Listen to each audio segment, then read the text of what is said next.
ஒரு அம்மா இளம் விதவை. காரைக்குடி காந்தி சதுக்கத்தில் நடந்த உண்மை நிகழ்ச்சி. அவர் வீட்டிலே பாரதியார் வந்து தங்குவார். அந்த மணியை வச்சு தான் கோயிலுடைய எப்ப முடிப்பாங்க, எப்ப திறப்பாங்க, எப்ப அப்படிங்கிறது தெரிஞ்சுக்கலாம். அவர் 1500 ரூபா வாங்கிட்டு இருக்க காலத்துல ஒரு 1000 கொடுத்தா பரவாயில்ல சார். யாரும் இல்லை ராஜாஜி படம் சொல்லுங்க, எல்லாம் ரெடிங்கிறாங்க. ஐயர் வந்து சார் 520 அவர் ஒரு பக்கம் இரியா பெரிய இலக்கியவாதிகள்லாம் கொண்டு போய் காரைக்குடியில் இவங்களுக்கு மீட்டிங் முடித்தோடனே ட்ரெயின் கார்மெண்ட் இருக்காது. இன்னைக்கு இருக்க மாதிரி திருச்சிக்கு போனால் தான் ஏற்றி விட முடியும். அப்போ என்ன பண்ணுவார், நாராயணா நீ என்ன பண்ணுற, இந்த காரில் கொண்டு போய் கீவாஜா விட்டுட்டு வந்துரு.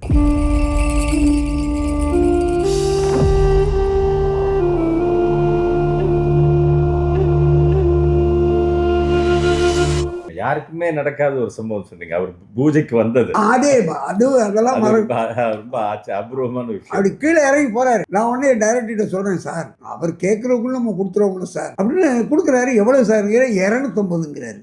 அவர் 1500 ரூபா வாங்கிட்டு இருக்க காலத்துல ஒரு 1000 கொடுத்தா பரவாயில்ல சார். இல்லை ராஜாஜி படம் சொல்லுங்க, நம்ம மொத்தமே 1.5-2 லட்சம் ரூபாயில எடுக்கிற படம்னாரு. கீழே போனேன், இது எப்படியாவது சொல்றது. காரில் உட்காந்துட்டார். இந்த கவரை கொடுத்தேன். என்ன தம்பினாரு, அன்னைய சன்மானம் கொடு, வாங்கி வச்சுட்டு போயிட்டாரு. அதுல என்ன இருக்கு ஏது இருக்கு.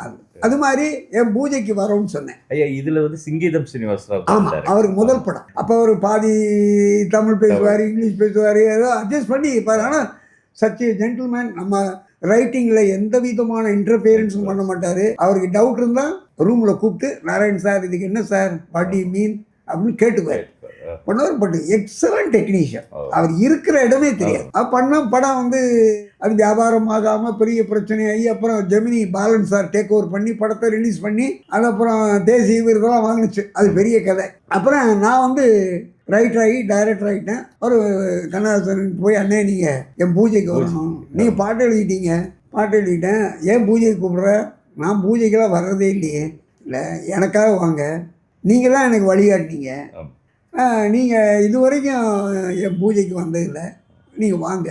நான் சொந்தம் எழுதினேன், முழு பாடம் நீங்கள் தான் எழுதினீங்க, எம்எஸ்சி மியூசிக் பண்ணார். நான் ஆஃபீஸ்லாம் பார்த்தேன், நீங்கள் வரல ரெக்கார்டிங்க்கு. அது மாதிரி 2 படம் தீர்க்க சுமங்கலி எழுதினீங்க, வரல. இது என் சொந்த படம், நீங்கள் அவசியம் வரணும்னே. வர்றேன், ஆனால் வருவனாலும் நிச்சயமாக எடுத்துக்காது அப்படின்னு 2யும் சொன்னார். இல்லை எனக்காக முயற்சிக்கிறேன் அப்படின்ட்டாரு. கரெக்டாக எத்தனை மணிக்குன்னாரு, அதிகாலை 5:30. அப்படி ஒரு பார்வை பார்த்தாரு. 5:30 மணியா? நான் என்னைக்கு 10 மணிக்கு முன்னாடி வச்சுக்கிட்டேன், என்ன 5:30 மணிக்கு பூஜை வச்சு கூப்பிடுறேன். இல்லை நீ வா, சரி நான் பார்க்குறேன், என்னை எதிர்பார்க்காத அப்படி. அப்பவும் ஒரு ஒத்துக்கலை. வந்துட்டேன். இங்கே வந்து எல்லாரும் ஆர்டிஸ்ட்டும் வந்துட்டாங்க. சரவணன் சார் வந்துட்டாரு. 5 மணிக்கே வந்தாச்சு. எல்லாம் ரெடிங்கிறாங்க. ஐயர் வந்து சார் 520 அவர் ஒரு பக்கம் இரியா கவிஞர் வர்றாரான்னு பார்க்கலாம்னு பார்த்தா வரல. உடனே என்னை சரவணன் சார் கூப்பிட்டு, நாராயணன் அவர் வரமாட்டாரு, பூஜை ஆரம்பிங்க அப்படின்னாரு. இல்லை சார் ஒரு 5 நிமிஷம் பார்ப்போம் சார். வரமாட்டாருங்கிற ஒரு 5 நிமிஷம் எதுக்கு, ஆரம்பிங்க. சரவணன் சார் 4:45 மணிக்கு விட்டார். அதிகாலையில் வந்துட்டார். சரிட்டு போய் அப்படி ஆரம்பிக்க போனவங்கள அம்பாசிடர் வந்துட்டார்.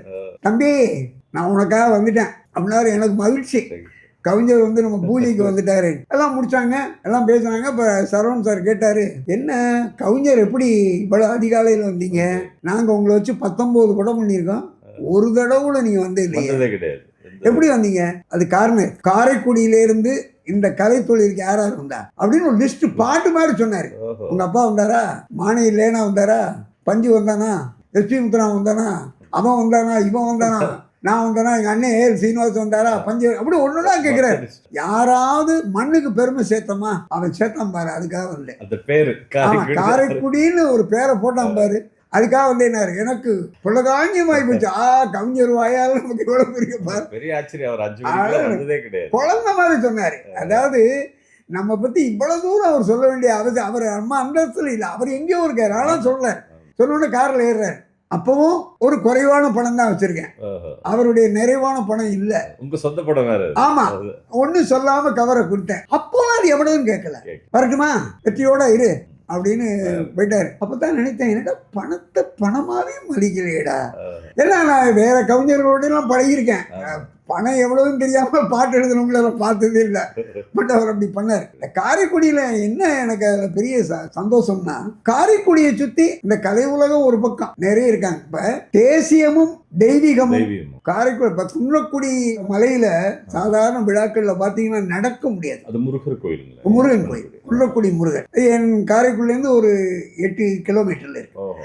அதுலேருந்து 3 கிலோமீட்டர் பிள்ளையார்பட்டி. ஸோ நீங்க குன்றக்குடி போய் தான் பிள்ளையார்பட்டி போகணும். இந்த பிள்ளையார்பட்டிக்கு ஃபேமஸ் ஆனதுக்கு ஒரு காரணம் அது வந்து சொன்னீங்க. என்னன்னா, ஆரம்ப காலத்தில் நான் சின்ன பிள்ளையா இருக்கும் போது எங்க தாத்தா வந்து ட்ரஸ்டியா இருந்தபோது நான் பார்த்துருக்கேன். ஓ. விளக்கு 7 மணிக்கெல்லாம் நைட்டு அணைஞ்சிருச்சுன்னா யார் எங்கே இருக்காங்கன்னு தெரியாது. அப்படித்தான் பிள்ளையார்பட்டி இருந்துச்சு. எல்லாம் இருட்டு போயிடும். ஒரு விடுதி இருக்கும், ஆஹா. ஒரு சமையல்காரன் இருப்பான். அந்த கோயில் மணி அடிச்சா இத்தனை மணின்னு சுற்று வட்டாரத்து கேட்கும். அப்படி ஒரு மணி இன்னைக்கு அது இருக்கு. ஆஹா. அந்த மணியை வச்சு தான் கோயிலுடைய எப்போ முடிப்பாங்க, எப்போ திறப்பாங்க, எப்போ அப்படிங்கிறத தெரிஞ்சுக்கலாம். எங்கள் தாத்தா என்ன பண்ணுவார், அப்போ எம்டிடி பஸ்ன்னு ஒரு பெரிய ஃபேமஸ் பஸ், அந்த டைமை நோட் பண்ணி வச்சுக்குவார். நோட் பண்ணி அதை ஒட்டி வச்சுக்குவார். எப்பா பஸ் வந்துருப்பா, நீ வாப்பான்னு அந்த இதில் பிரசாதத்தையெல்லாம் எடுத்துக்கிட்டு. இப்படித்தான் ஒரு காலத்தில் எப்போவாவது பஸ் வர அதை நோட் பண்ணி வச்சுருந்த பிள்ளையார்பட்டியில் இன்னைக்கு பார்த்தீங்கன்னா ஒரு 1000 கார் நிற்கிது. நடக்க இடம் இல்லை, அப்படி ஆகிப்போச்சு. அது என்னன்னா சா கணேசன், அவருக்கு ஒரு தியாகி, அவர் தியாகி. அவர் இல்லைன்னா கம்பன் விழாவுக்கு வந்து இன்னைக்கும், அதாவது கம்பரை தெரியாதவர்கள் யாரும் இருக்க முடியாது. அடாடா கம்பன் வாழ்கன்னு ஆரம்பிப்பாரு, கம்பன் புகழ் வாழ்க, கன்னி தமிழ் வாழ்க 3 தடவை கூப்பிடுவார். அந்த காரைக்குடி முழுக்க கேட்கும். ஆஹா ஆரம்பிச்சிட்டாருன்னு ஓடுவாங்க. கரெக்டா 8 மணிக்கு ஆரம்பிச்சிருவாரு. என் வீட்டுக்கு எதிர ஸ்கூல், பெண்கள், மீனாட்சி பெண்கள் உயர்நிலை. ஆனா நீங்க எவ்வளவு பெரிய தலைவரா இருங்க, சொன்ன நேரத்துக்கு வரலைன்னா உங்களுக்காக காத்திருக்க மாட்டாரு. அவர் ஆரம்பிச்சிருவார். இருக்கிறவங்களை வச்சு நீ உட்கார், நீ பேச. பெரிய தலைவருக்கே அதான் ஒரு பெரிய தலைவர் போறாரு இல்ல, அப்படி வந்து ஒரு கலைஞர் வந்து வரல, இவர் ஓடி ஆரம்பிச்சிட்டார்.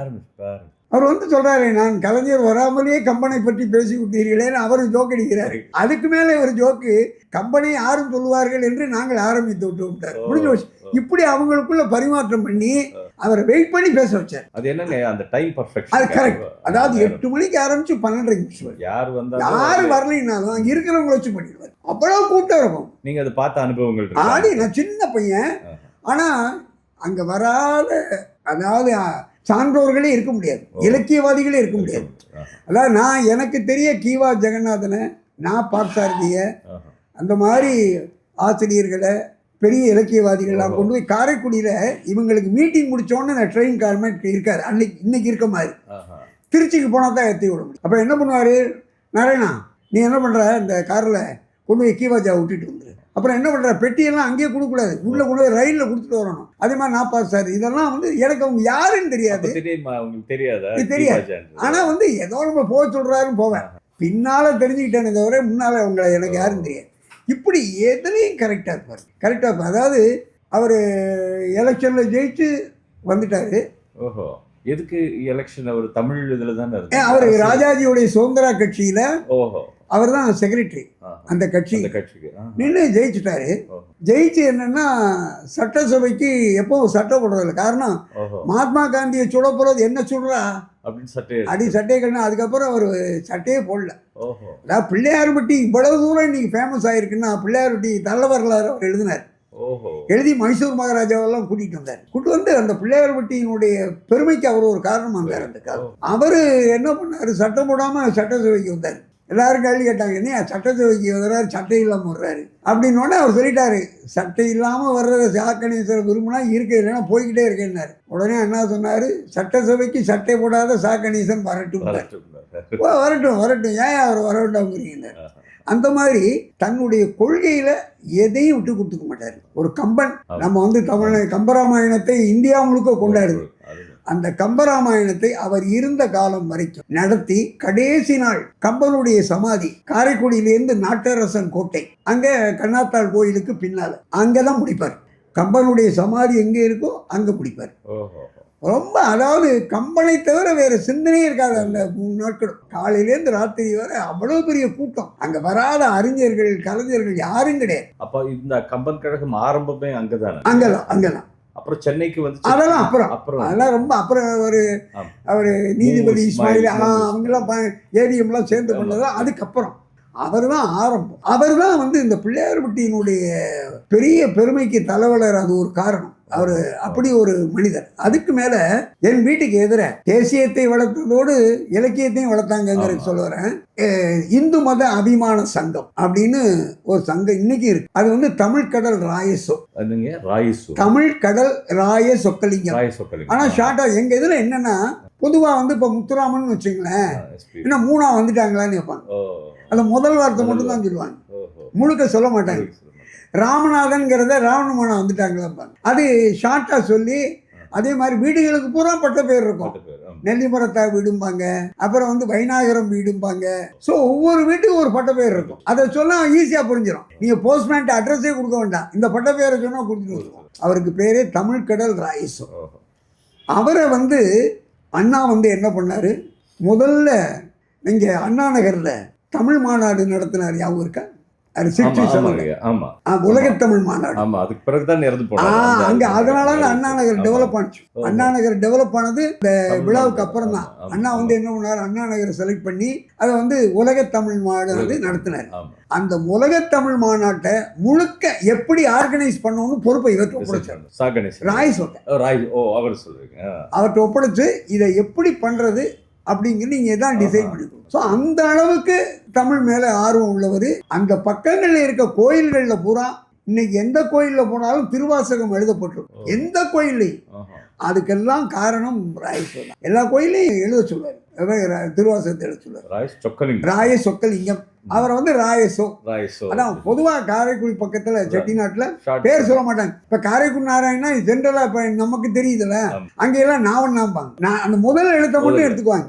இப்ப ஏவிஎம் செட்டியாரை வந்து நம்ம எல்லாம் ஏவிஎம்ங்கிறோம், அங்க என்ன சொல்லுவாங்கன்னா மேனாம்பாங்க. மேனா என்ன பண்றாங்க, இது பழக்காது. அதான் மேனா. அவருக்கு பேரே மேனா அப்படிதான் சொல்லுவாங்க. பாரதியார் அங்க வந்திருக்காரு. பாரதியாருடைய வாழ்க்கை வரலாற்றுல மொத்தம் 7 இல்ல 8 இடத்துல தான் அவருடைய போட்டோ இருக்கு, வேற எங்கேயுமே இல்லை. அங்க வந்து இந்து மத அபிமான சங்கத்துல அந்த சங்கத்தை சொல்லி, ஆமா, முக்கியமான செல்வந்தர்களை எல்லாம் உட்கார வச்சு, இலக்கியவாதிகள் உட்கார வச்சு ஒரு 7-8 பேரை அந்த எப்பவும் முண்டாஸ் கட்டி அப்படி ஒரு கையில கம்பு வச்சு அந்த கம்போட உட்கார்ந்துருக்காரு. அப்படி நிமிர்ந்தபடி உட்கார்ந்துருக்காரு. உட்கார்ந்து அங்க தங்கி என்ன பண்ணிருக்காரு, கடைசியா அந்த சங்கத்தை பத்தி தனி புகழ்ச்சி பாரதியார் பண்ணதே இல்லை. உங்களை பிடிச்சதுன்னா உங்களை தனிப்பட்ட முறையில் பாட்டு எழுத மாட்டார். தமிழை பத்தி எழுதுவாரு, இதை பத்தி எழுதுவார். தனி மனிதனை புகழ்ந்ததே கிடையாது. அவர் தனி மனிதரை புகழ்ந்தது 2 இடம் தான். ஒண்ணு இந்த இந்து மத அபிமான சங்கத்தை சேர்ந்தவங்களை, இன்னொன்னு வைசு சண்முகனார. அது பின்னால் சொல்ற கர்நாடகா தாண்டவர், காரைக்குடி. அவர் ஒரு புரட்சியாளர்.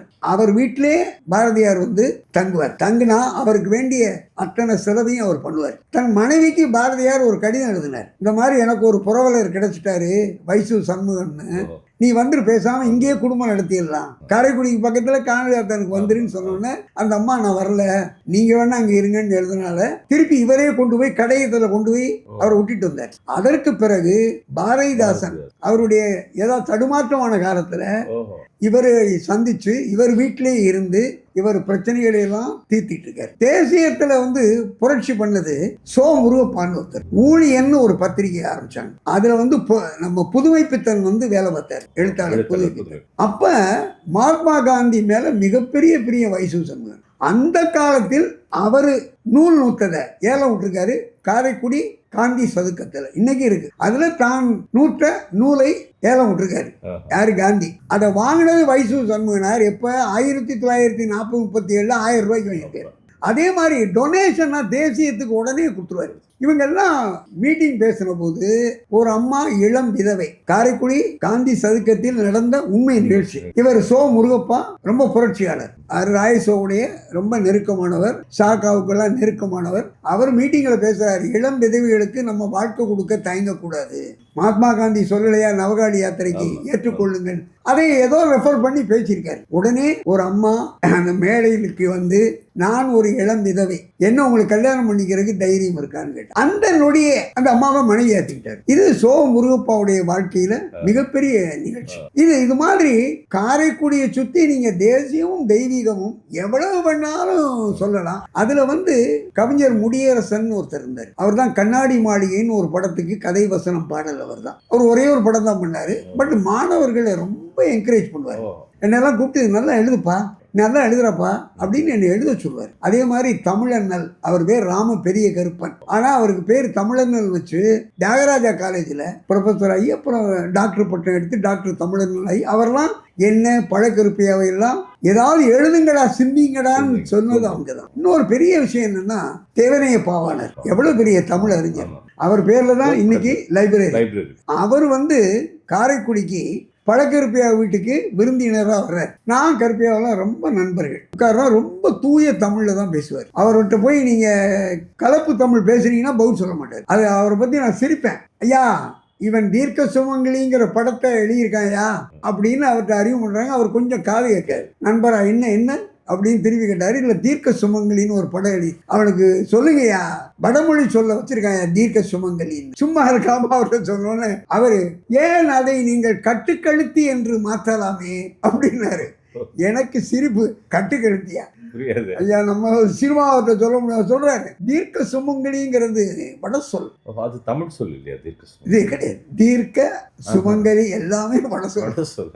அது தமிழோட மக்களை சொல்லு. ஆமா, தமிழ மாறிடுச்சு.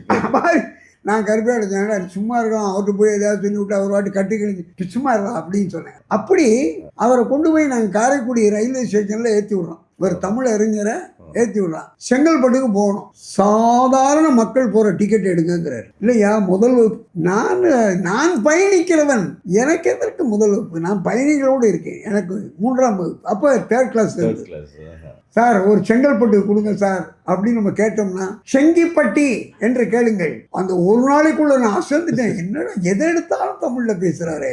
ஒரு வார்த்தை கூட அவருக்கு ஆங்கிலம் தெரியும், பிரெஞ்சு தெரியும், பல மொழிகள் தெரியும். ஆனா தமிழ்ல நம்ம ஏதாவது பேசுனா திருத்துவார். நம்ம செங்கல்பட்டுனா செங்கிப்பட்டிம்பார். நான் ஏதோ ஒரு பட்டிப்பா கொடுத்து விடுங்கப்பா, அவரை ஏற்றி விடுவோம், நம்மளால அவருக்கு பதில் சொல்ல முடியல. இப்படி அப்பதான் நினைப்பேன், இவ்வளவு பெரிய அறிஞர் பேர்ல தானே சென்னையில தேவனைய பாவாணர் நூலகம் வச்சிருக்காங்க.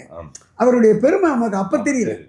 அப்புறம் வரவருடைய அவர்களையெல்லாம் காரைக்குடியில வச்சு பாராட்டி ஒரு தமிழறிஞர்களை கொண்டாடின இடம் காரைக்குடி. இப்ப கலை உலகத்தை எடுத்துக்கிட்டீங்கன்னா, கலை உலகத்தை எடுத்துக்கிட்டீங்கன்னா எம்.கே. தியாகராஜ பாவதர் தான் அந்த காலத்தினுடைய முதல் ஹீரோ. வெள்ளி விழான்னு பார்த்தது அவர் தான். அந்த தியாகராஜ பாகவதரை முதலாக திரைக்கு கொண்டு வந்தவர்